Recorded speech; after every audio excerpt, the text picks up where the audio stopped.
Bienvenue sur Africa 24 dans cette nouvelle édition du Non-Stop Info. Au sommaire de l'actualité, plus de 9 millions d'électeurs angolais appelés dans un mois à renouveler leur parlement. Le leader du parti majoritaire deviendra le président. La campagne est officiellement ouverte. Au pouvoir depuis 1975, le MPLA est donné grand favori.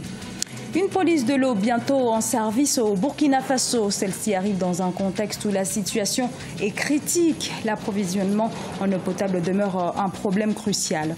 Et la joie en Côte d'Ivoire après la victoire de ses basketteuses. Un premier triomphe aux Jeux de la francophonie face au Liban. Les élections générales se tiennent donc le 23 août en Angola. Scrutin historique car il doit marquer la fin de la présidence de José Eduardo dos Santos, au pouvoir depuis 38 ans. Et la campagne, quant à elle, vient de débuter. Le coup d'envoi a été donné ce samedi par l'UNITA, principale formation de l'opposition. Sharon Camara. C'est par un grand meeting de l'UNITA, le principal parti d'opposition, qu'a été lancée la campagne pour les élections générales du 23 août en Angola.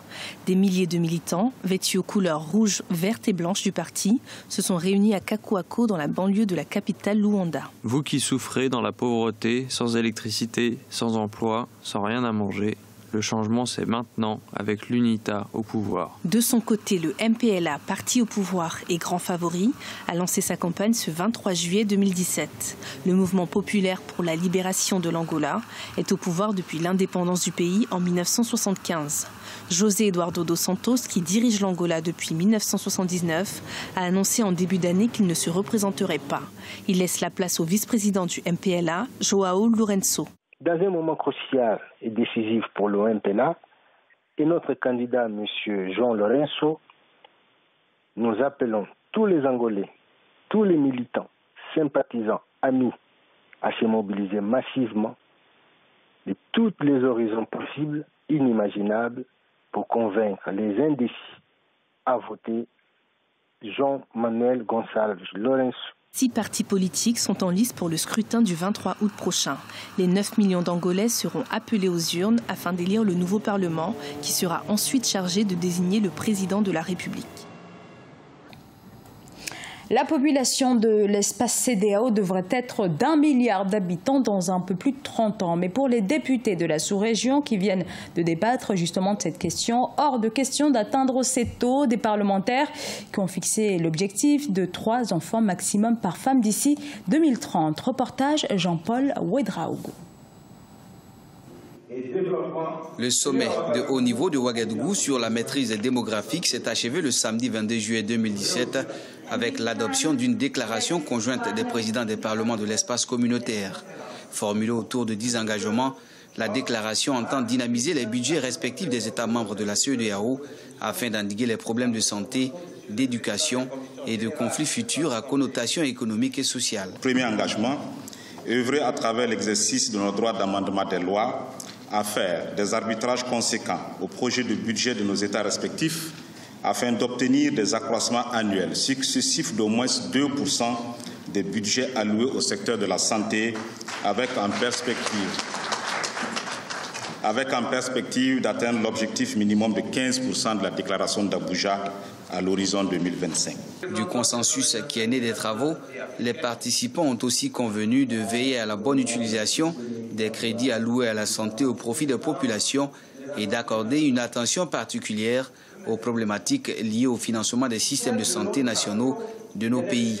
C'est pourquoi la déclaration de Ouagadougou appelle à s'investir constamment auprès de nos exécutifs pour relever les défis socio-économiques à venir.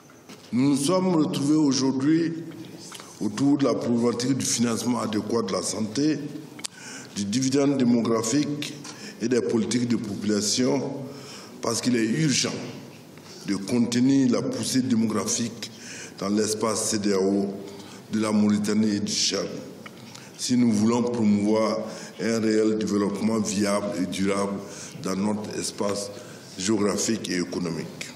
Peuplée aujourd'hui de 335 millions d'habitants, notre région a un taux de croissance économique oscillant entre 5 et 6% en raison de contraintes multiples. La déclaration de Ouagadougou se veut un outil de plaidoyer pour une croissance économique en phase avec la forte croissance démographique préoccupante de la région. Merci. Le Burkina Faso se dote d'une police de l'eau. Elle aura pour mission de contrôler et protéger la qualité de l'eau, une préoccupation quotidienne dans ce pays où le nord se rapproche du désert sahélien. Reportage entre correspondants, Jean-Paul Ouedraogo. Le Burkina Faso dispose d'un nouveau programme national en matière de gestion intégrée des ressources en eau. Ce référentiel disponible depuis 2016 met un accent particulier sur un certain nombre de dispositions prises en vue d'une gestion rationnelle des ressources en eau du pays. Ces dispositions qui ont suscité la création de structures de mise en œuvre ont aussi permis progressivement d'opérationnaliser la police de l'eau. D'abord, le bien fondé de la police de l'eau. Vous savez, aujourd'hui, la plupart des cours d'eau, on les dit ensablés. La plupart des lacs artificiels, on les dit ensablés. Ça, c'est dû essentiellement à l'effet anthropique de l'eau. L'agriculture, la pêche, etc. C'est pour cela que le ministère, dans ses réflexions, pour un peu discipliner les usages autour des plans d'eau et assurer leur durabilité, a effectivement mis en place la police de l'eau. En service dans 3 régions, à savoir les Hauts-Bassins en 2014, le Nord en 2016 et le Centre-Nord en 2017, le processus d'installation de cette police, pas assez spécifique, s'étendra sur l'ensemble des 13 régions du pays. Mettant à contribution la gendarmerie, la police, les eaux et forêts et les services de santé, ses attributs sont la sensibilisation, la prévention, mais aussi la répression face à tout manquement à la réglementation. En fait, elle est en cours de mise en place. Aujourd'hui, nous avons mis la police de l'eau au niveau de 3 régions. Bon, vous savez, il y a tout un dispositif juridique à mettre en place. C'est vraiment en cours. Et dans les semaines qui suivent, il y a encore 2 autres régions au niveau desquelles on va instaurer la police de l'eau. En mai 2017, 50 premiers agents désignés pour la mise en œuvre des services de la police de l'eau avaient prêté serment. Pour un pays aux ressources limitées tel le Burkina Faso, la création de la police de l'eau en 2008 s'est avérée indispensable pour les autorités. Elles entendent ainsi anticiper sur le rejaillissement de la demande croissante en eau, la dégradation de sa qualité due aux activités anthropiques et aux aléas climatiques.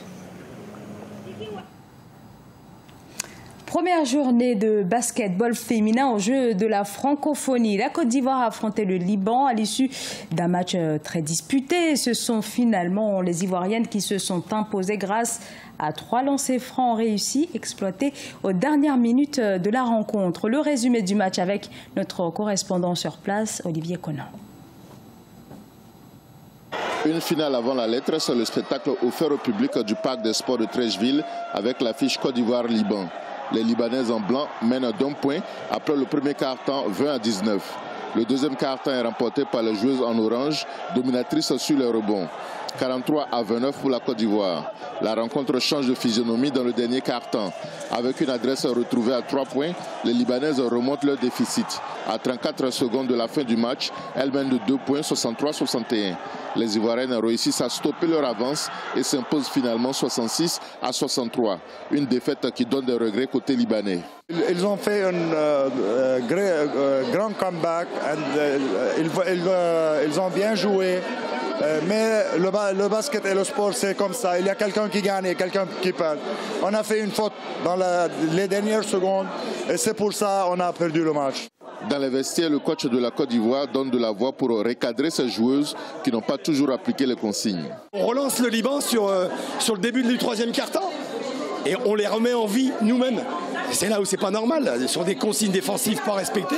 Et après, ça devient difficile. Voilà, c'est le basket. C'est pour ça qu'on aime ce sport-là.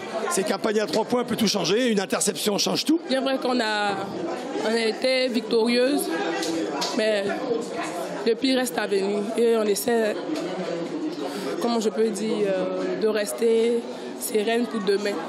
Demain, on aura une Côte d'Ivoire nouvelle et on essaiera de jouer, d'aller jusqu'au bout. Avec cette victoire, la Côte d'Ivoire fait respecter son rang. Les Ivoiriennes championnes en titre des Jeux de la francophonie tiennent à conserver le trophée obtenu en 2013 en France. Et les Jeux ont repris depuis 8 h ce matin à Abidjan avec les concours culturels et les compétitions sportives. La finale athlétisme et handisport, c'est à 15 h, heure locale, mais revenons sur les compétitions de ce dimanche avec cette belle victoire en lutte libre du Sénégal et Adama Diatta qui décroche la médaille d'or. dans la catégorie des moins de 61 kilos. C'est le premier trophée dans une compétition non africaine pour celui qui a été sacré cette fois champion continental. En lutte toujours, mais cette fois chez les dames. La Camerounaise Joseph Emilienne Essombe-Tiako remporte également la médaille d'or dans les moins de 58 kilos. Elle est venue à bout de la Sénégalaise Safietou. De l'athlétisme au programme également ce dimanche avec le 100 mètres homme. L'Ivoirien Arthur Sisségué est arrivé premier dans sa série. Le Seychellois Dylan Sikobo premier aussi dans sa série du 100 mètres. Chez les femmes, belle percée pour la Congolaise Natacha Ngoyi Akambi, première de sa série du 100 mètres. Asia Raziki, marocaine, première aussi de sa série. Et du côté du 800 mètres hommes, c'est le Marocain Mostafa Smaili qui l'a remporté. La finale se dispute donc à 15 h, je vous le disais, et on suit cela de très près. Ce journal a été réalisé par l'ensemble de la rédaction. Merci à vous de l'avoir suivi. Dans un instant, une nouvelle édition de l'actualité sur Africa 24.